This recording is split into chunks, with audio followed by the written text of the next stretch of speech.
To our white brethren at Harvard College and trustees of the Williams Fund, this is under the care of that body for the important use of converting the poor heathen in New England, and who, we understand, by means of that fund, have placed among us the Reverend Phineas Fish.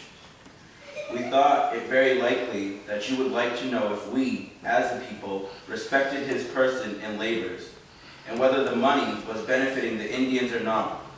We think it our duty to let you know all about it, and we do say, as the voice of one, with but few exceptions, that we as a tribe for a long time have had no desire to hear Mr. Fish preach, and do say sincerely that we, as a body, wish to have him discharged, not because we have nothing against his moral character, but we believe his labors would be more useful somewhere else, and for these reasons. First, we as a people have not been benefited by his preaching, for our moral characters has not been built up, and there has been no improvement in our intellectual powers, and we know of no Indian that has not been converted by his preaching. Second, we seldom see him upon our plantation to visit us as a people. His visits are as follows: to one house, one visit in 1 year; to another, 2 visits in 5 years; to another one in 7 years, and too many, none at all. Third, we think that 20 years are long enough for one trial. Another reason is that you and the people thinking that we are benefiting by that fund, or money paid to him for preaching to the Indians, and we are not. White people are his visitors and hearers. We would remark here, and we have no objection to worship with our white neighbors, provided that they come as they ought to come, and not as thieves and robbers. And we would ask all of the world if the Mashpee Indians have not been robbed of their rights. We wonder how the good citizens of Boston, or any other town, would like to have the Indians send them a preacher, and force him into the pulpit, and then send other Indians crowded the whites out of their own meeting house, and not pay 1 cent for it. Do you think the white men will like it?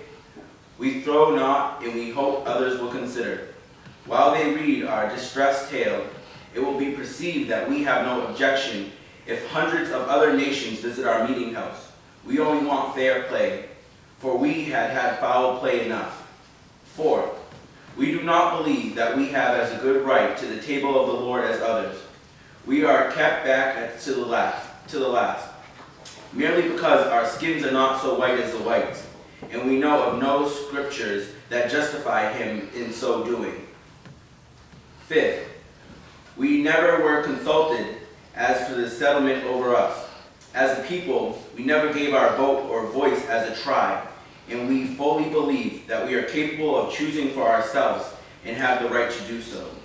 And we would now say to you that we have made choice of the Reverend William Apes of the Pequot tribe, and had adopted him as one of ours, and shall hear him preach, in preference to the missionary, and we should like to have him aided, if you can do it.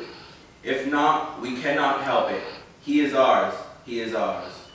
Perhaps you had heard of the oppression of the Cherokees, and laminated over them much, and thought the Georgians were hard and cruel creatures.